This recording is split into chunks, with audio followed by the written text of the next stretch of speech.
Et salut, bienvenue dans ce nouvel épisode de Progresser au poker et aujourd'hui on va se concentrer sur le fondamental en spin, le préflop. Alors aujourd'hui tu vas avoir quelques passages du coaching que Ethan a gagné lors d'un concours, un tirage au sort. Si tu veux pouvoir participer au prochain tirage au sort, il te suffit de rejoindre le Discord et Instagram. Ça te permettra d'avoir évidemment toute l'actualité, mais aussi les petits jeux concours qu'on peut faire de temps en temps.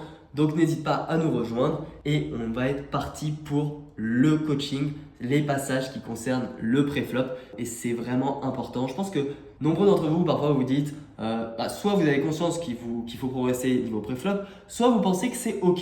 Sauf qu'en fait ce qu'il faut bien comprendre c'est qu'en spin, 80% de votre V vient du préflop et encore je pourrais même augmenter un petit peu. Donc il faut aller chercher le moindre petit détail et il faut gratter tout ce qu'on peut gratter sur le préflop. Donc c'est pour ça qu'aujourd'hui, je trouvais ça très important de vous partager cette partie du coaching sur le préflop et je vous partagerai plus tard la partie sur le post-flop. Donc on est parti avec Ethan.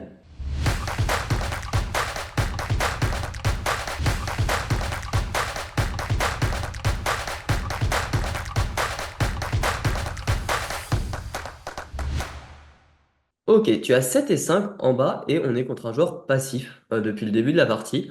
Euh, Comment tu as envie de jouer ici? Certainement pas en shove, mais en limp, enfin, ça me paraît évident quand je le vois. Maintenant, in-game, probablement je fais l'erreur de jeter. Ouais, tu as fold et c'est une erreur que j'ai retrouvée assez souvent dans ton jeu et en fait c'est vraiment important d'aller jouer tous les spots qu'on peut jouer contre des joueurs récréatifs. Alors celui-là c'est clairement pas le plus choquant, mais augmenter ton VPIP au maximum c'est vraiment l'un des points qui va te faire le plus up ton CEV. Alors chaque main va rapporter une petite EV, mais si tu cumules ça sur l'ensemble de tes parties et que tu joues deux trois mains en plus qui vont te faire gagner 10 de CEV par game chacun, bah en fait ça fait une grosse différence en fait cumulée. Donc en gros l'idée c'est de jouer un maximum de coups en position face à des joueurs récréatifs. Et s'ils sont passifs, c'est le bonheur. Si tu es contre un joueur un peu agressif ici, bah évidemment beaucoup de shove, donc ça serait beaucoup moins intéressant. Mais là vraiment, j'avais pris la note comme quoi il était très très passif sur la partie. Et voilà. Yes. On a 10 et 7 de pique en bas contre une table où tu as pas de pastillage. Moi, souvent, je considère que quand j'ai pas de pastillage, c'est souvent des joueurs récréatifs, vu que c'est des limites qu'on va Ouais. jouer régulièrement. Qu'est-ce que tu as envie de faire ici? J'ai envie de jouer la main. Bah, en min-raise, je pense pas avoir assez de value, enfin, à size up, parce que je vois pas trop l'intérêt. C'est plus, j'ai envie d'essayer de voir un petit peu si je vais toucher le flop ou si c'est et combien j'aurai d'adversaires. Donc, min-raise. Ouais, je suis 100% ok. Là, tu vois, tu Ouais. fold et on se retrouve sur Ouais. la même thématique qu'on vient de voir juste avant, où c'est Ok. vraiment dommage de ne pas rentrer dans des coups en position contre des joueurs que tu vas totalement dominer. Donc, fais bien attention. Enfin, même face à des joueurs réguliers, enfin, à 20 dips, je pense que ça s'open aussi Ah oui, oui, à encore. 17. Ouais, Mais en fait, déjà de base, tu sais censé l'ouvrir. Et en plus, ouais, c'est ça, contre ouais. des joueurs récréatifs, c'est vraiment dommage de rater le play. Ouais. J'en ai un dernier dans cette thématique-là. De Euh, VPIP, ouais. ouais, de VPIP. Et ensuite, on va passer à la suite, parce que le but là, c'était de te marquer un peu le point dessus. Alors, on a un roi 8 ici, tu vois. Roi 8 ici, tu dois VPIP de joueur. D'accord. Tu peux vraiment descendre énormément. Je vais te montrer un petit truc rapide. On va aller sur GT Wizard. Très rapidement, le but, ça va pas être de regarder les ranges théoriques, mais juste de regarder. Donc là, je crois qu'on est à peu près 20 dips, quelque chose comme ça. Hop, yes. Et donc, t'es à l'aise ou pas avec les concepts de V et tout ça? C'est Ouais, enfin, en tout cas, je pense. ok. Ouais, On va faire un truc qui est assez intéressant, c'est compare EV. Donc, on va comparer les EV entre plusieurs plays. Donc, on a le choix entre fold ou min-raise. Ok. d'accord. Quand c'est rouge, c'est que c'est largement plus intéressant de min-raise que de fold. Et quand c'est vert, c'est que c'est plus intéressant de fold que de min-raise. Tu vois ici que dès que tu es sur une situation un peu pâle, ça veut dire que c'est très close. Ok. Ok, Ça, c'est rien que théorique, hein. Et donc, ça veut dire que, par exemple, jusqu'à roi 6, roi 7, au dame 8, valet 8, 10 et 8, tu as une différence qui est vraiment très faible entre les deux. Ok. 0, 0, 2, ouais, c'est vraiment très faible. Et imaginons, bah, on considère que les mecs vont être forcément un petit peu moins bons que la théorie. Bah, tu vas d'accord. évidemment avoir une EV qui va passer au-dessus de V0. Tu vois Ok, ouais, ça fait du sens, bien sûr. Donc, au final, on se rend compte que si on ne joue pas ses mains, hein, même des mains, hein, on voit celles-ci qui sont pas tout le temps open, c'est tout simplement pour une question d'équilibre. Mais nous, on n'en a rien à faire. Là, en plus, on est contre de joueurs récréatifs, on se fera jamais suffisamment 3 bêtes. Hein. Pour revenir un petit peu sur les stratégies, quand je min raise, lui, il est censé me 3 bet jam des mains comme ça, celle-ci, enfin, voilà, on sera jamais suffisamment embêté, même celui-là va peut-être pas assez nous 3 bet jam en SB.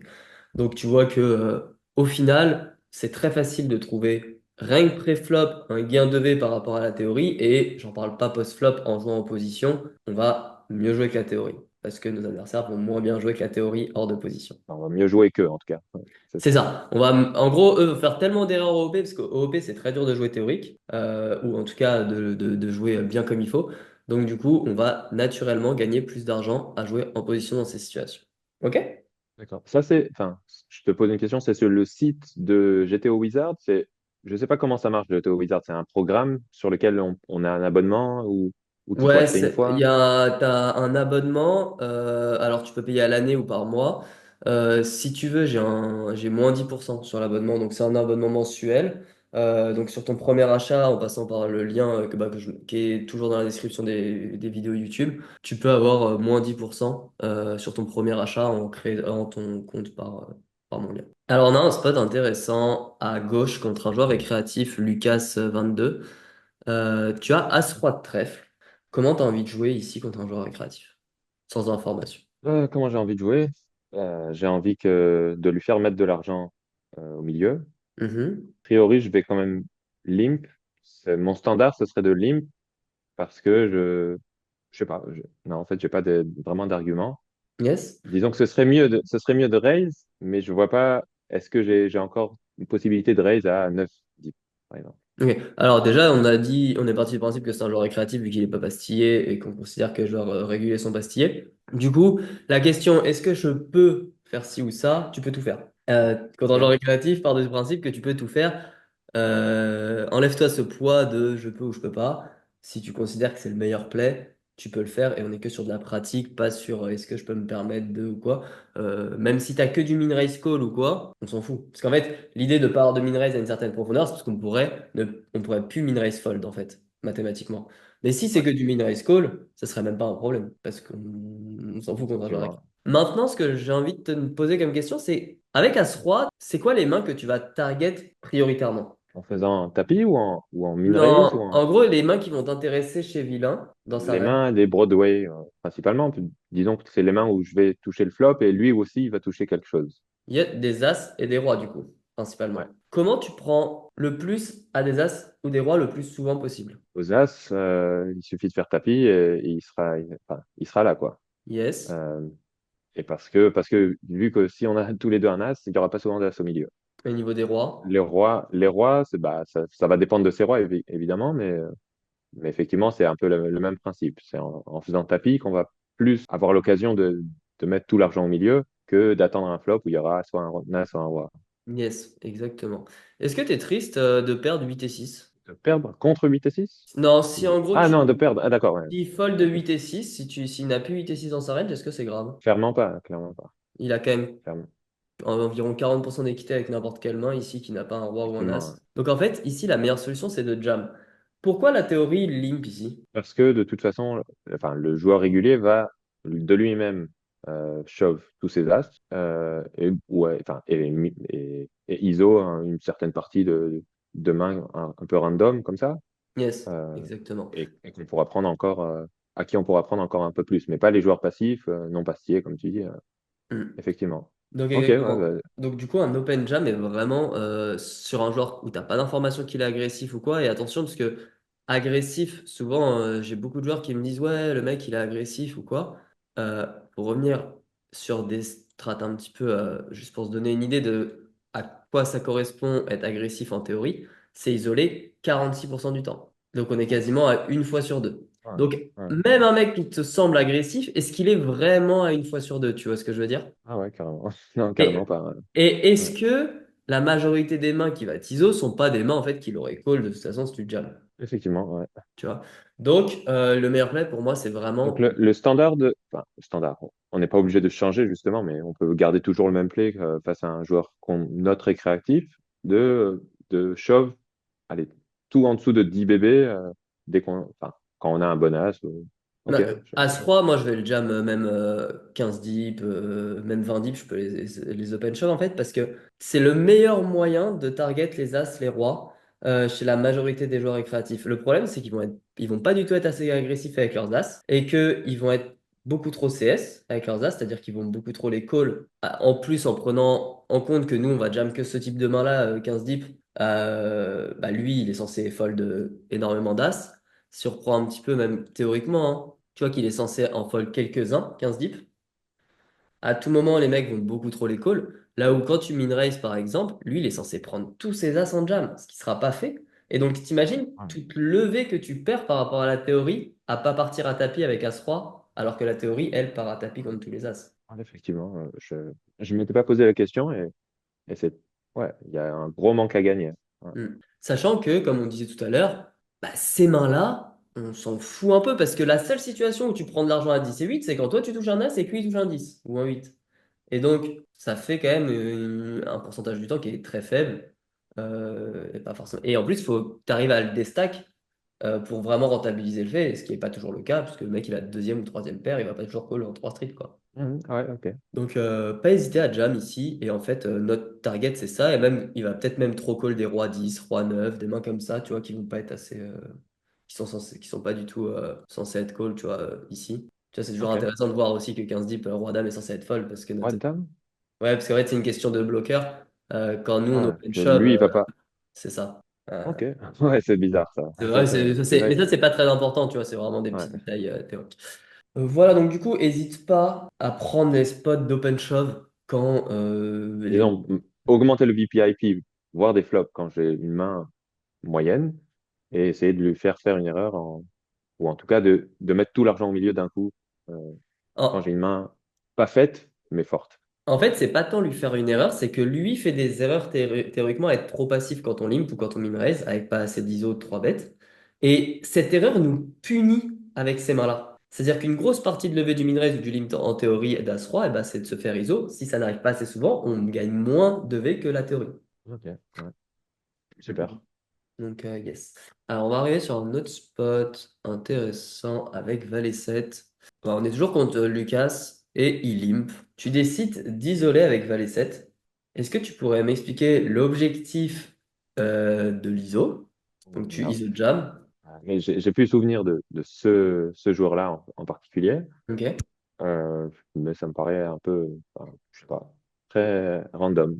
Je sais pas pourquoi j'ai fait ça. Ok. Ouais. Euh, est-ce que tu penses que c'est une bonne idée ou pas d'isoler les joueurs récréatifs? De raise versus leur limp avec des mains faibles? Évidemment, avec des mains fortes, oui, mais avec des mains faibles. Non, en général, non.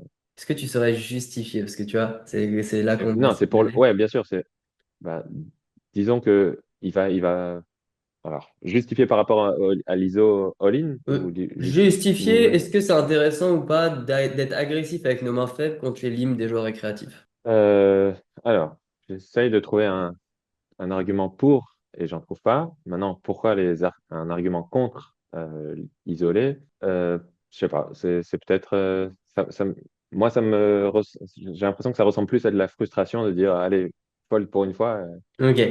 J'ai pas d'argument. Alors, je vais te montrer pourquoi c'est pas très intéressant d'isoler contre un joueur récréatif. On va prendre, par exemple, non, ça sera vrai à n'importe quel range. On va prendre 12 deep, par exemple. Ça, c'est le VPIP qu'il est censé avoir. Donc, il est censé juste fold ça dans sa range entre limp ou fold, en tout cas de VPIP de base. Il est censé Mhm. juste fold 6%. Ok? Ouais. Est-ce que tu as l'impression que le field va respecter ça? Est-ce que tu penses qu'il va tout jouer? Est-ce que tu penses qu'il va moins jouer?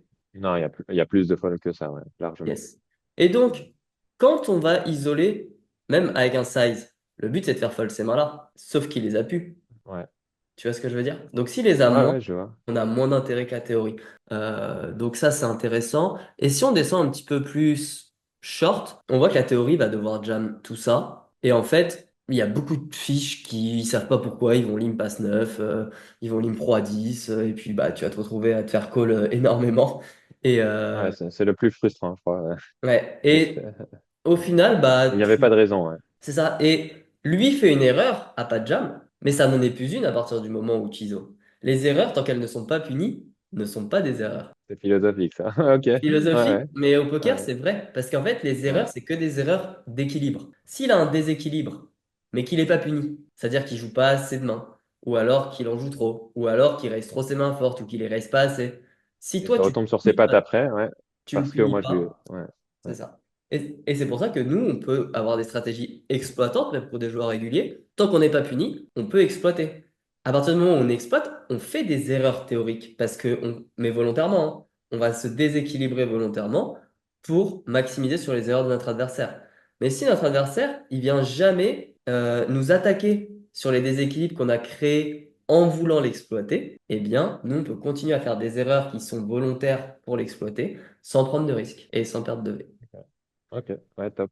On en retombe sur une qui est beaucoup plus clear, Ouais. qui est même quasiment théorique hein, pour le coup. Tu vois, c'est mixé, donc ça veut dire que c'est des EV qui sont identiques. Et Wow. en Ouais. pratique, tu vas avoir beaucoup plus d'intérêt à jam, Ok. parce que tu ne feras pas suffisamment 3 bêtes. Donc, par exemple, face à deux règles, ça aurait plus d'intérêt, enfin, plus d'intérêt théorique de min raise. C'est pour ça que dans l'équilibre des mains, enfin, dans l'équilibre des actions qu'il choisit, il choisit plus de raise que de jam. En fait, et en gros, il a exactement la même EV. Donc, part du principe que quand ça a la même EV, on s'en fout, on pourrait faire les deux, même la théorie pourrait faire les deux. OK? Sinon, il mixerait pas. Quand il mixe, ça veut dire que c'est la même EV, mais si tu vois là comme As-Dame, où il y a beaucoup plus de min raise que de jam, c'est pas parce que c'est plus intéressant de min raise, c'est une question d'équilibre. Mhm. À Ok. partir du moment où c'est les mêmes EV, ça veut dire que tu peux faire ce que tu veux et que c'est juste une question d'équilibre quand c'est mixé. Donc on peut prendre As-2 comme As-Dame, hein. C'est le même raisonnement. Ici, même contre un joueur régulier, pour moi, c'est plus intéressant de jam. On voit qu'ici, ça va être difficile pour lui de 3 bet beaucoup plus. Alors parfois, il y a des joueurs qui vont prendre un petit peu trop Roi 10 et un petit peu trop les As. Ça va arriver, même des joueurs réguliers. Mais le truc, c'est qu'il y a lui et il y a aussi lui. Ces mains-là sont quand même rarement 3 bêtes suffisamment. C'est rare hein, de voir des dames 9, valet Ça, 9. c'est en SB ou en BB? Ça, c'est bébé. Bébé contre BB. Ah ouais, contre Ben, effectivement. 15 deep. Ces mains-là vont avoir tendance, ça va dépendre des profils. Parfois, ils vont beaucoup trop les open shove, les 3 bet shove. Parfois, ils vont trop les call. Mais même les 3 bet size, on n'en voit quasiment pas en spin. Donc, les 3 bet size qui feraient partie de levée de min raise. Parce qu'avec As-Dame, évidemment, tu es content de te faire 3 bet size.